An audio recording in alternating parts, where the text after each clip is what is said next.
मेरे रिटायरीज मित्रों, मैं आर के वर्मा सहारनपुर से आपको संबोधित कर रहा हूँ। हमें वास्तविकता पर ध्यान रखना चाहिए कि United forum of bank unions के नेताओं का क्या कार्य, व्यवहार, नीति, नियत, आचरण, भूमिका, चरित्र, भावना, मनोवृत्ति रही है, वो हम सबको ज्ञात है। कभी यूनियन के जो मेन नेगोशिएटर हैं उनको कभी ध्यान आता है कि सब मैंडेट नहीं है, कभी ध्यान आता है कि सब जो है मामला सब जुडिस है, कभी ध्यान आता है कि पेंशन रेगुलेशन में प्रोविज़न नहीं है, कभी वो कहते हैं कि फंड नहीं है, कभी कहते हैं 35(1) जो है वो केवल 1 साल के लिए ही बना था। फिर अगर 1 साल के लिए बना था तो 2003 में उसमें अमेंडमेंट क्यों किया गया, उसको ख़त्म क्यों नहीं किया गया। कभी वो एक मैंगो थ्योरी लेके आते हैं, कभी मनी चिल्लाते हैं, है जी, कभी वो ह्यूज कॉस्ट की बात करते हैं, और कभी अंत में आकर के उन्होंने 12th बाइपर्टाइट में ये लिख दिया कि साहब जो है इनको हम एक्सग्रेशिया देंगे। भाई, आपके साथ जो डिमांड रखी गई है वो रखी गई है पेंशन अपडेशन की, और दिल्ली हाई कोर्ट भी इस पर विचार कर रहा है। वहाँ भी ये मुकदमा दायर है कि हर बाइपर्टाइज के साथ पेंशन अपडेशन होना चाहिए, और ये बात रिजर्व बैंक ने प्रूव कर दी है। उन्होंने 2019 में पेंशन अपडेशन किया, फिर दोबारा पेंशन अपडेशन किया। आपके पेट में दर्द क्यों हो रहा है? आपको क्यों मिर्ची लगी हुई है कि पेंशन अपडेशन ना हो? हम लोग लगातार पेंशन अपडेशन के लिए कार्यरत हैं, उसके लिए डिमांड कर रहे हैं, और आप झूठ पे झूठ बोलते रहते हैं। आपका झूठ पकड़ा गया जब मेहता जी ने दिल्ली में AIBRF की मीटिंग में कहा कि जो डिमांड आप यहाँ रख रहे हैं ये डिमांड हमारे सामने कभी रखी ही नहीं गई, और आपने मेरे सामने छातियों पे हाथ मार मार के अपनी बार कि मैं बाइपर्टाइट साइन नहीं करूँगा जब तक ये डिमांड पूरी नहीं होगी। आपने 2012 में हमें धोखा दिया। मैं कलकत्ता में आपसे मिला, आपने तब धोखा दिया। फिर आपसे सहारनपुर में मिले, आपने वहाँ धोखा दिया। आपसे दिल्ली में मिले, आपने वहाँ धोखा दिया।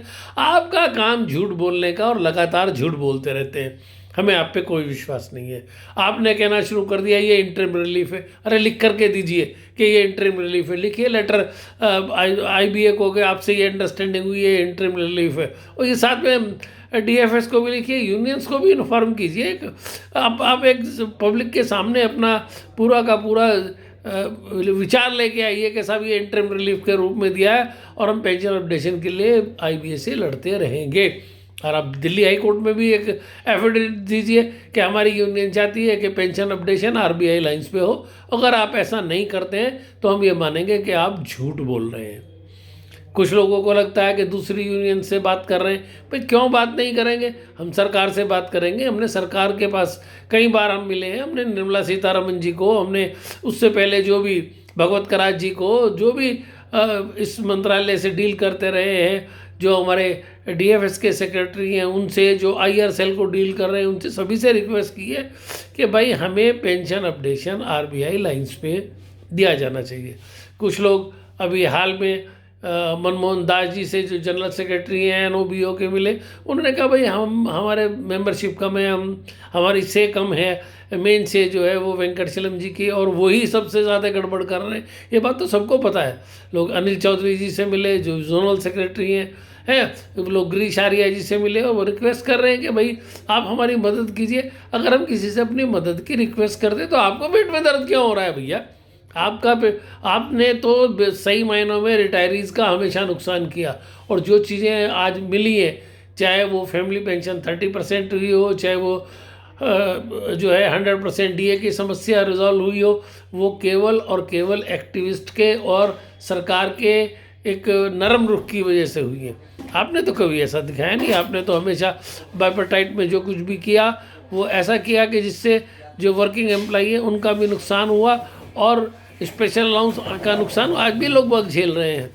आपने क्या किया? आपने जो कुछ किया वो केवल और केवल अपने लिए किया। आपको 5 स्टार होटलों में ठहरने को चाहिए, खाने को चाहिए, पीने को चाहिए, मौज लेने को चाहिए। लोग आपकी जय जयकार करें। कोई भी रिटायरी आपकी जय जयकार करने को तैयार नहीं है, क्योंकि आपने तो उनकी पीठ में छुरा घोंपा। ये तो जो 100% दिए तो 2005 फरवरी 2005 से मिलना था, अगर नहीं मिला तो केवल आपकी वजह से नहीं मिला। और इन सभी रिटायरीज़ को medical insurance at the cost of bank मिल रही थी। वो तो फरवरी 2012 में ऑलरेडी DFS ने लेटर लिखा, लेकिन आप मैनिपुलेटर हैं, आपने मैनिपुलेट किया और कहा कि सब रिटायरीज अपना प्रीमियम खुद देंगे, और तब तो 7,500 से कम था प्रीमियम, आज प्रीमियम 53,000 रुपया है। आपने तो एक ऐसा गैंग बना रखा है कि आपके गैंग ने हमेशा रिटायरीज का नुकसान किया है। आप कभी सोचिएगा, और अगर आपको लगे कि आपसे गलती हुई है तो माफ़ी मांगिएगा, उसका सुधार कीजिएगा। और ऐसा आप नहीं करते हैं तो आप नेता नहीं, आप नेता के नाम पे धब्बा हैं, ये हमें कहना है और यही हमारा स्टैंड है। और हम सरकार से भी रिक्वेस्ट करेंगे, कोर्ट से भी रिक्वेस्ट करेंगे, जहाँ भी संभव होगा लड़ेंगे। और हम अपने जो भी हमारी डिमांड्स हैं, चाहे वो हमारी पेंशन अपडेशन एट दी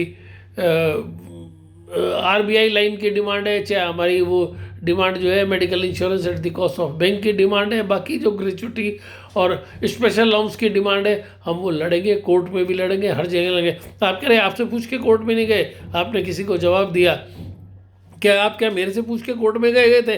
आपसे पूछने की हमें ज़रूरत क्यों है?